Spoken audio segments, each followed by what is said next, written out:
So the first thing we're going to do is make a histogram. So I'm going to go to the bottom, hit the plus sign, click on it, and I'm going to right click on it and rename it to histogram. Or you might want to do wait time, since that's what we're going to be doing. And we can either click and drag all the way down, click everything we want, Control C, then I'm going to go to the histogram that I want, go to the top, Control V to paste it. And we want to make a histogram. Now, if you accidentally click off, that's okay. You can either click all the way up there, click and drag, highlight everything you want, or you can just click on column A and it'll grab all the information.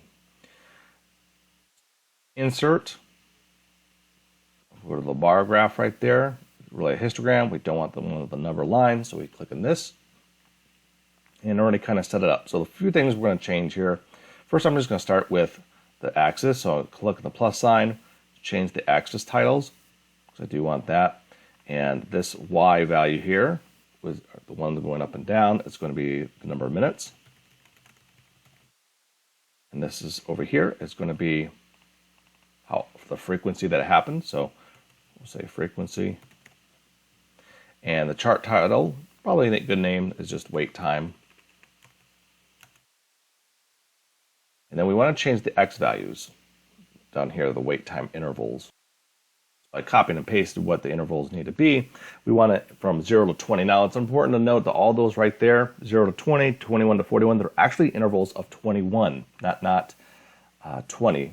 Because it's, if I asked you how many integers are there between 5 to 7, if you go at 7 minus 5, that's 2, but there's really 3 numbers there. There's 5, 6, and 7. It's called the fence post problem. So we kind of have to add 1.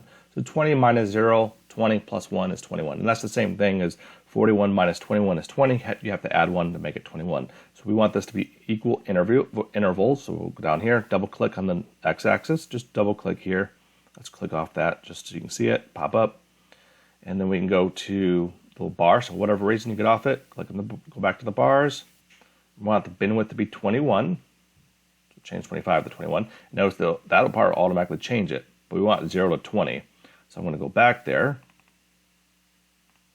and we'll go back and change the underflow bin to 20. That's going to be the bottom one, the end of the first range right there, be 20. And this is how it's going to look.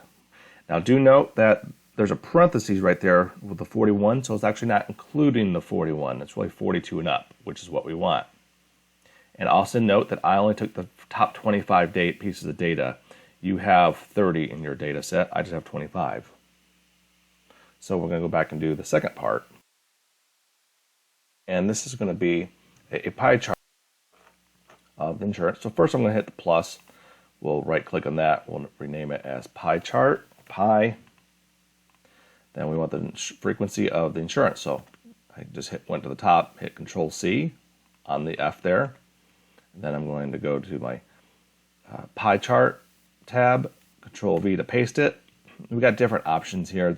Probably the best way to do it, especially with the limited amount of data that we have, because you only have 30 pieces of information, is just to click on it and then sort it from top to bottom. So we're going to make a frequency table out of this. We got our X, or the input, and the Y is the output. We're actually not going to utilize that. We're just using that as a frame of reference to kind of help us. Then we're going to name all the different types. We got Blue Cross, we got no insurance, we have the PPP plan, Shield, and Stone. Now there's 2 ways to do this. We can manually count, say, okay, there's 2 for Blue Cross, we just type in 2. Perfect. There's 3 for the no insurance, so we just type that in. If we have a lot of data, it might not be as easy just to count. So another option to do this would be to hit equals. Zoom in a little bit on this. You can hit equals, and then we're going to type in count if, left parentheses. We can just click on the whole row that we want. That's okay. Then a comma. Then we type in what we want it to see. PPP or PP plan. And end it with a quotation mark, parentheses, and it's going to count how many are there for us. 5. Now this took me a while to figure out what was wrong with the information when I tried to do this with Shield. And the Shield, actually, whoever put this information in there, actually notice when I went up there, they skipped a spot. It's kind of very technical and it's very minute to kind of count there. So you definitely more likely going to want to just count it for the shield because there's going to be 10 of them. In mine, there's 10. But if you wanted to do this with it and do the count if, for whatever reason you wanted to do it, you have to do the count if, but they made a technical little mistake with it. It's very small, and again, it took me a while to figure it out. They have a space after the D, so you'd have to include a space after your D as well, and then close it, and you're going to get 10. That probably shouldn't be there, and that's kind of an error, but nice little problem-solving strategy there if you have to figure out, because technical Excel will be very technical. The range, and this time instead of just clicking the A, I'm just going to click and drag it all the way down. That's how I was kind of raised and brought up to do it. So, hey, I just usually stick with what I, familiarity and habit. And quotation mark stone, make sure you got the comma, and equals, it says 5. Hey, perfect. So now I'm going to make a pie chart from it. So I'm going to click and highlight the information that I want in my frequency table, which is this. Insert, go to the pie chart there, click on it, 2D pie. And I got this nice, cool looking pie chart. We probably want to add a few things to it. First, let's probably rename this as insurance frequency, something of that nature. And we can right click on this part, or not right click, just left click on it, bring up the plus sign, data labels. Let's see what options we have here. The 5 tells us the 3, the 5, and 10 tell us the frequency. That's nice. We can go, let's go a little slower with that. Plus sign, data labels, move my arrow over, clicked on this, and we can, if we want on the outside, we can do that. Then we go to more options, and then we can do percentage. That tells us the percent of each category. And probably also want the category name. That's really helpful just to see it right next to it. So that means it's shield. There were 10 people for mine, 43%.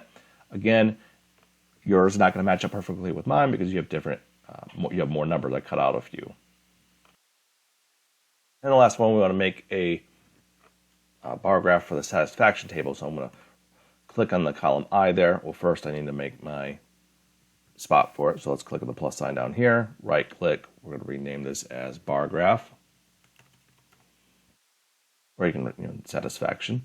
Then go back over here, right click on the I, copy of the bar graph. We'll paste it in, Control V. And then we might want to sort this from 1 to 5, so from high to low. So we'll go here, click smallest to largest. This way we can easily count if we want to. We'll name them as, like the X and Y again, but we'll say satisfaction level. And we'll say the frequency, that's the Y. Might want to space this out a little bit, bold it just for emphasis. And we'll say completely dissatisfied. Call that number 1. I want to change the spelling, and I'll fill out the rest. So now I can I can count this up manually. So hey, there was 3 of them that was completely dissatisfied. Or again, we could do the count if, so equal count if, left parentheses, click on what you want. So I'm going to do A1 to A26. You would do A1 to A30, comma, and then quotation marks. I'm going to put 2 in and close it. Enter. Got 3. Done with that. And again, we can do the same thing for the rest where you can manually count. So here, equals count if. This time I'm just going to click on the A to A there. Just click on the column. And then comma, quotation mark, double quotation mark 3. So there's 5 people that were satisfied. We'll do the same thing again.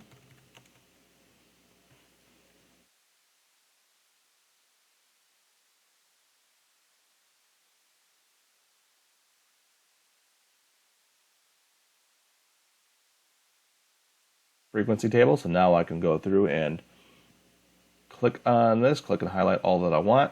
We'll go to insert, bar graph here at the top, 2D model, and it's pretty much done.